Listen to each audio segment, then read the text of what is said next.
יש לנו מלחימה עצומה, עצימה ועצומה, ויש התקרבות, אנחנו הולכים להשתלט על כל שטחי הרצועה. Pour lui, je dirais que la guerre est un but en soi. C'est-à-dire que, bien sûr, qu'il souhaiterait l'éradication du Hamas. C'est vrai que les Israéliens ont tendance à penser que les chances d'obtenir au cours d'un mois de guerre ce qu'on n'a pas obtenu en 18 mois sont assez faibles. Mais néanmoins, l'élimination du successeur de Yahya Sinwar réveille au sein du gouvernement l'idée que la victoire totale, la victoire absolue, je mets des guillemets puisque là je les cite, est possible, est au bout du fusil. Il faut tenir encore quelques jours, quelques semaines. Alors l'objectif, c'est effectivement de démanteler le Hamas tout entier, ce qui suscite beaucoup d'inquiétude en Israël. Une fois cette victoire obtenue, qu'est-ce qu'on fait? Et dans la mesure où là-dessus, Benjamin Netanyahou reste totalement silencieux, alors que ses partenaires qui se situent à l'extrême droite de l'échiquier politique et l'extrême droite de sa coalition, eux annoncent la couleur en disant c'est l'occupation de Gaza à long terme et voire la recolonisation de Gaza par les Israéliens, tandis que, là aussi ça reste très flou, une partie importante, significative de la population palestinienne, en quelque sorte, disparaîtrait, irait en Égypte. On a parlé de la Libye, mais ça a été assez vite démenti. Voilà, je dirais que c'est cette absence, je dirais, de scénario politique qui inquiète beaucoup d'Israéliens, d'autant que, voilà, tout ceci, bien entendu, génère des bombardements très intenses qui conduisent à la mort de beaucoup de Palestiniens, des femmes, des enfants. Tout ce qui n'a pas encore détruit pourrait l'être dans les jours ou les semaines à venir.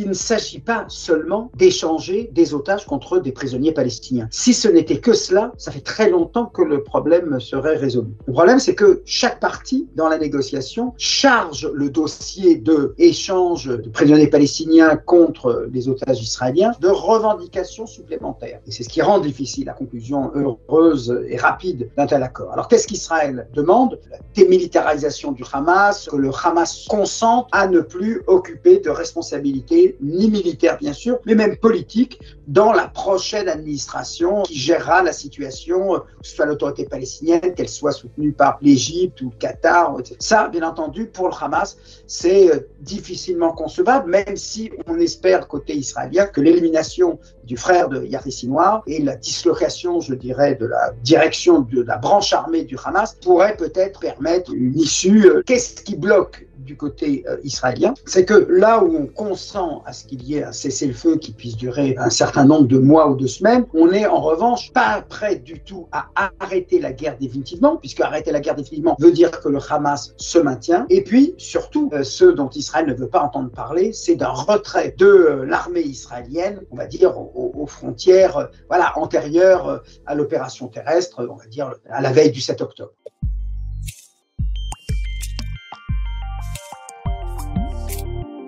Je dirais que c'est sans doute ce qui inquiète le plus en Israël, enfin pour ceux qui se préoccupent de la situation et des retombées. Israël, qui a toujours eu une image complexe, qui a toujours joué du hard power, du soft power. On est une puissance militaire, on détient le nucléaire, ah oui, mais on est également extrêmement performant dans le domaine du high-tech. On fait des séries israéliennes, on fait des films, des romans, etc. Voilà, Israël a toujours réussi, est toujours parvenu à gérer son image, en sachant que parfois elle allait être critiquée sur sa négligence du problème palestinien, mais en jouant des atouts dont elle dispose. Cette image aujourd'hui est totalement hors champ et il ne reste que, je dirais, l'image d'un boucher sanguinaire qui viole toutes les conventions internationales, le droit international. Ce qui est terrible, c'est que le gouvernement ne prend pas la mesure de ce que cette image-là, elle risque de coller à la peau d'Israël, elle risque de rester longtemps attachée. Alors pourquoi c'est comme ça? Parce que dans la conception du monde des partis politiques qui gouvernent, il y a cette idée que le monde entier est contre nous. Et s'il est contre nous, c'est parce que une pulsion antisémite remonte à la surface.